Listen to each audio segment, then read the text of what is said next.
Ano na, sir? Ano ba yung interview mo sa akin? Wala ka tinatanong. Sir, Bakit? ano po yung biggest risk nyo rito sa trabaho nyo bilang HR? Sa akin, biggest risk ko? Siguro sa pag-ikot-ikot ng sa Rocky Cluster. Mayroon tayong na sa sobrang bilis ko na pagtawid, di ko pala napansin, mayroon palang iba lang pala sasakyan na bigla ang arurot. Yon, isa yun sa biggest risk ko ngayon. Paano mo marirelate sa bahay nyo yung biggest risk mo rito? Marirelate ko, maging maingat. Maging maingat doon sa lahat ng ginagawa doon sa bahay. Diba? Bago magdesisyon, dapat pag-isipan mabuti muna para hindi makakasama dun sa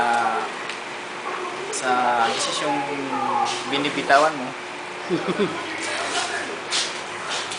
Ano po ba yun?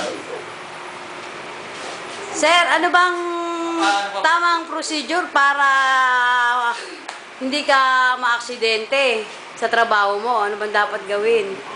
Safety first na tinatawag natin.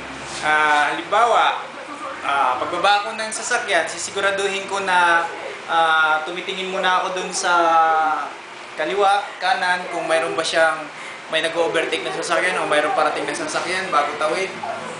At least, di ba, ang sabi nga is mas mahalaga ang buhay, di ba, kaysa dun sa anumang bagay na gagawin mo. Kaya ingat lang kasi isa lang buhay natin yun.